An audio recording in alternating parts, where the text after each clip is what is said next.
ఇంకా సంచిత కర్మలు అలా ఉన్నాయంటే ఇప్పుడు చేసేవన్నీ ఏమవుతాయి, నెక్స్ట్ జన్మల్లో మనకి మళ్ళీ ఏదో మనం ఒక ఊరు వెళ్తున్నాము, ఏదో బ్యాగ్ పట్టుకుని వెళ్ళాం, ఆ బ్యాగ్ లో ఏం పట్టుకెళ్ళామో అయ్యే కదా అక్కడ ఉంటాయి. ఇక్కడ నుంచి మళ్ళీ ఏమన్నా వస్తాయి, ఏమి రావు. అలాగనే ఇప్పుడు ఈ జన్మల్లో ఏవో చేసుకుని కూడబెట్టుకుని వెళ్తున్నాము. సో నెక్స్ట్ జన్మల్లో అయ్యే అనుభవిస్తాం.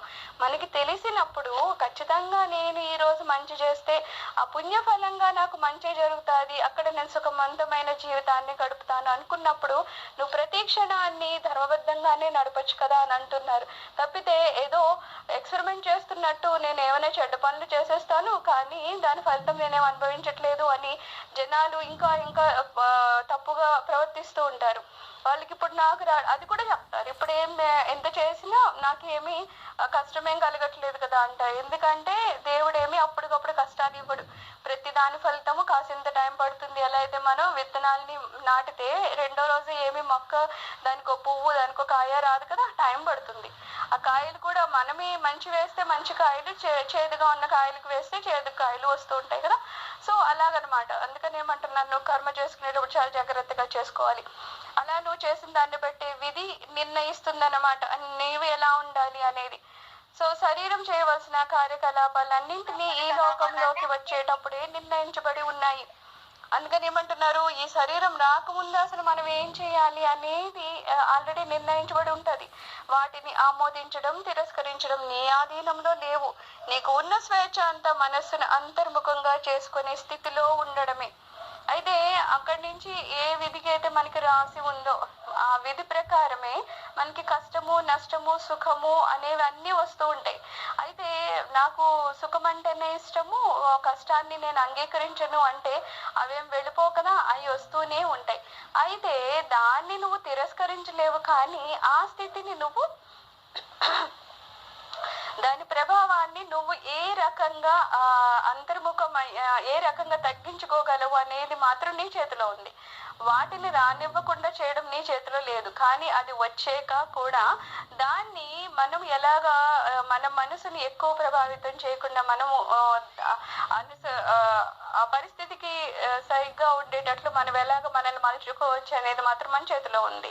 ఎలా అయితే ఇప్పుడు ఏదో చలి ఉంటది, మామూలు రోజుల్లో మనకి పెద్ద చలి లేదు అంటే ఏమీ కప్పుకోము. ఎప్పుడైతే బాగా చలేస్తుందో కాస్త దుప్పటేది కాస్త గట్టివి కప్పుకుంటూ ఉంటాము. అంటే అది రావడం మానడం లేదు, మనము ఆ వాతావరణాన్ని కంట్రోల్ చేయలేము, అది మన చేతుల్లో లేదు. మనం దేన్ని కంట్రోల్ చేయగలము, మనల్ని మనం ఎలా రక్షించుకోవాలో కంట్రోల్ చేయగలము. అలాగా ఎప్పుడో ఏదో చేసాము, ఆ ప్రారంభ కర్మల వాటి ఫలితం ఖచ్చితంగా మనం అనుభవించాలి.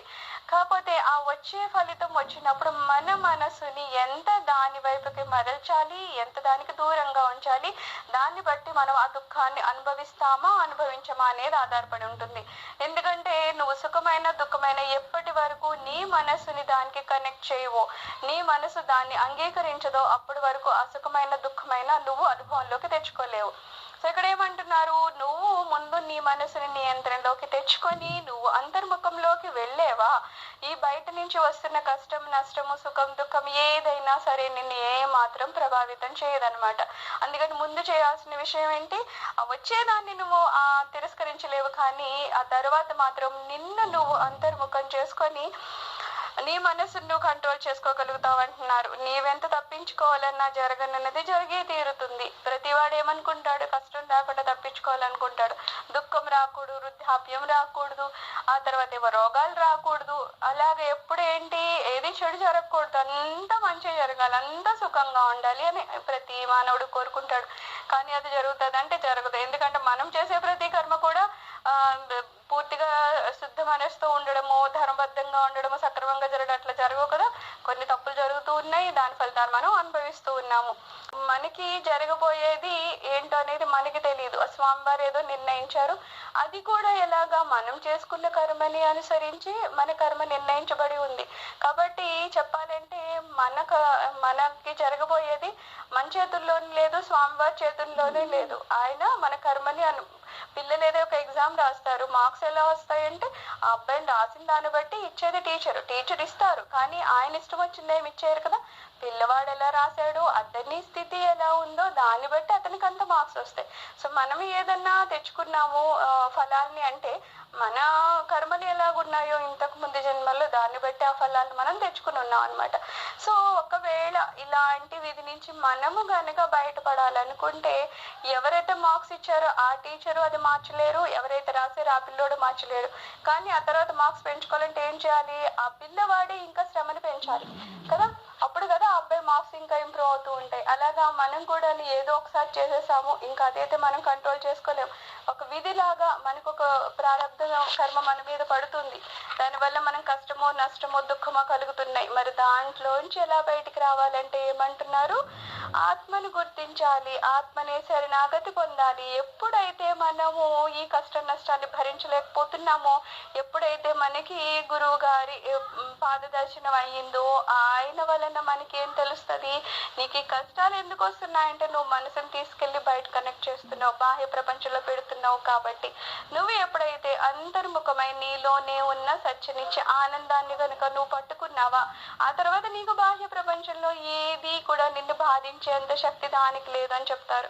అప్పటి వరకు మనకి అది తెలియక ఏం చేస్తాం, బయట నాకేదో సుఖం రావడం లేదు, ఈ దుఃఖాలే వస్తున్నాయని బాధపడుతూ ఉంటాం. కానీ ఆ స్వామి వారి బోధ వల్ల మనకి తెలుస్తుంది. కాబట్టి ఏమంటున్నారు, నువ్వు గనుక ఆ విధిని తప్పించుకోవాలనుకుంటున్నావా, నీ దృష్టిని బాహ్య ప్రపంచం నుంచి మళ్లించి అంతర్ముఖమవు, ఆత్మని శరణాగతి కోరుకో. ఆత్మ వైపు మన దృష్టి ఉంటే ఇంకా ప్రపంచం మీద దేని మీద మనకి దృష్టి వెళ్ళదు. అక్కడ దొరుకుతున్న ఆనందం అంత బాహ్య ప్రపంచంలో ఎప్పుడు ఎక్కడ ఏది దొరకదు. అది కనుక మనకి తెలిసిందా, అనుభవపూర్వకంగా దాన్ని అనుభవించామా, ఒక్క క్షణం కూడా మనము వేరే వేరే వాటిని ఆశించడం కానీ, వేరే వేరే చోటుకి వెళ్ళడం కానీ, వేరే వేరే వ్యక్తుల నుంచి ఏదన్నా పొందాలని అనుకోవడం కానీ ఏది జరగదనమాట. అందుకని ఏమంటున్నారు, నువ్వు అనుభవపూర్వకంగా తెలుసుకో. ఏమని, ఆత్మని గనక మనము శరణాగతి కోరామా, ఆత్మలో గనక మనం లయించడం నేర్చుకున్నామా, అంతకన్నా మించిన ఆనందం ఎక్కడ ఉండదు. ఏ పాప పుణ్యాల వలన, ఏ ప్రారంభ కర్మల వలన ఏ దుఃఖాలు మన జీవితంలో వస్తున్నాయో అవి కూడా మనల్ని ఏ మాత్రం చలింప చేయలేవు. ఎప్పుడో జరిగే వేరే వేరే జన్మల్లో ఏదో చేసుకుని వచ్చాము, అప్పుడు మనకి తెలియదు, చేశాము, దాని కర్మ ఫలాలు భగవంతుడు ఇవ్వాలి. కాబట్టి ఆయన మనకి ఇస్తున్నారు, ఆయన ఏమి చేయలేరు, మనం ఏమి చేయలేము. కానీ ఎప్పుడైతే గురువు బోధ మనకి అందుతుందో, ఎప్పుడైతే గురువులు చెప్తారో నువ్వు బయట నెత్తకద్దు, ఒక్కసారి అంతర్ముఖమై నీలోనే మహదానందం ఉంది, అంతకు మించిన ఆనందం ఇంకెక్కడా లేదు అని చెప్తారో, అది గురువుల అనుగ్రహం వలన మనం అంతర్ముఖమై దాని అనుభవంలోకి తెచ్చుకుంటామో ఆ తర్వాత ప్రారంభ కర్మల వలన మనకి ఎటువంటి కష్టము కలగదన్నమాట. మోక్షం కూడా అంతే అంటున్నారు. నిజమైన శరణాగతి భగవంతుని ప్రేమ కోసం ప్రేమించడమే కానీ వేరే ఎందుకు కాదు. మోక్షం కూడా అంతే అంటున్నారు. శరణాగతి అంటే ఏంటి, కేవలం భగవంతుని కోసం అంతే. మనం భగవంతుడిని ఇష్టపడతాం. ఎవరైనా ఎందుకు భగవంతుడిని ఇష్టపడుతున్నాం అంటే, ఏదో మా అబ్బాయికి ఉద్యోగం రావాలి, మా అమ్మాయికి పెళ్లి జరగాలి, మాకు పెద్ద ఇల్లు కావాలనుకుంటున్నాం అంటే అదేం శరణాగతి కాదు. అదేంటి, కేవలం మనకి ఏదో కావాలని స్వామివారి పాదాలు పట్టుకోవడం, అవి అలా పూజలు పునస్కారాలు చేస్తే అవి జరిగితే జరగవచ్చు, కానీ దానివల్ల శాశ్వతానందం ఏమి ఉండదు. కేవలం ఇక్కడ ఏదో ఇహపరమైన కోరికలు ఉన్నాయి, అవి స్వామివారు తీరుస్తారు. భగవంతుని లక్షణం ఏంటో నువ్వు ఏది కోరుకుంటే అదే ఇస్తారు.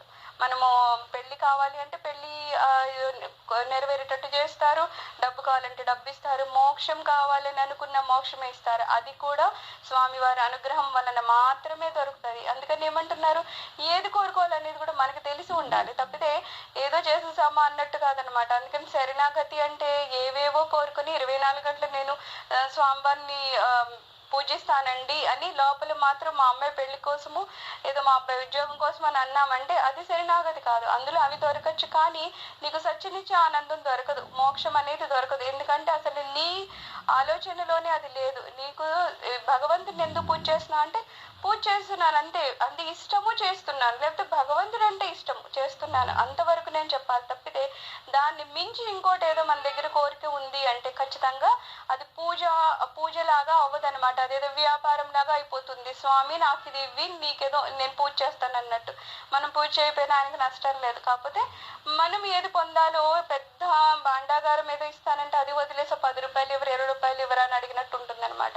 ఎందుకంటే స్వామిని ఎప్పుడైతే మనం శరణ వేడతామో మనకు ఉన్న ప్రాబ్లమ్స్ ఆటోమేటిక్గా తగ్గిపోతూ ఉంటాయి. ఆ పిల్లలకి ఉద్యోగాలు లేవా, అవి సెటిల్ అయిపోతూ ఉంటాయి. స్వామివారు అయ్యి చేసేస్తారు. పిల్లలకి ఉన్న పెళ్లి ప్రాబ్లం అయ్యి చేసేస్తారు. ఆరోగ్య ప్రాబ్లం అది చేస్తారు. మనం అడగాల్సిన అవసరం లేదు. ఎందుకంటే స్వామి ప్రతి క్షణం మనలో ఉన్నారు, మనతో ఉన్నారు, ఆత్మ రూపంలో ఉన్నారు, చైతన్య రూపంలో ఉన్నారు, విశ్వమంతటా ఉన్నారు. ఇంక ఇంత రాగా ఉన్నారు ఉన్నారు అన్నాక కూడా మళ్ళా స్వామి అని గుడికి వెళ్ళి నా ఒక కొబ్బరికాయ కొడతాను, ఏదో ఆరోగ్యం బాగా చూడండి అని అడిగితే అది కేవలం ఏదో చిన్నపిల్లల తత్వం లాగా ఉంటుంది తప్పితే పెద్ద మనకి వివేకం వచ్చినట్లు ఉండదన్నమాట. అందుకని ఏదో కావాలని ఎప్పుడూ కోరకూడదు. కేవలం స్వామి నువ్వంటే ఇష్టము, అందుకే నామస్మరణ చేస్తున్నాను అన్నట్టుగా చేస్తే కనుక నిజంగా మనకి మనుషులం కాబట్టి ప్రారంభ కర్మలు ఉన్నాయి కాబట్టి దానివల్ల పొందాల్సిన దుఃఖాలు పొందాలి కాబట్టి ఇవన్నిటినీ కూడా స్వామివారు చూసుకుంటూ ఉంటారు. ఎందుకంటే మనం పాదం పట్టుకున్నాం. మన పాదం పట్టుకున్నప్పుడు ఏమవుతుంది, ఆయన పాపం ఎక్కడ పెట్టాలన్నారంట పాదం జాగ్రత్తగా పెడతారంటే, ఎందుకంటే భక్తులు నా పాదం పట్టుకుని ఉన్నారు, వాళ్ళకి ఏమీ కలగకుండా ఉంటుందని అంతలా ఉంటుందన్నమాట. సో మనం పట్టుకోవడమే ఆలస్యం తప్పితే స్వామివారు మన సంసార బంధాల నుంచి బయటికి తీయరా, లేకపోతే ప్రారంభ కర్మల ఆ విధి వలన వచ్చే దుఃఖం నుంచి మళ్ళీ బయటికి లాగరా అంటే ఆయన తీస్తారు. కేవలం మనం పట్టుకోవడమే ఆలస్యం అన్నమాట. సో ఈ రకంగా మనం స్వామివారిని శరణాగతి కోరొచ్చు అంటున్నారు. సర్వం శ్రీ గురు చరణారవిందార్పణమస్తు.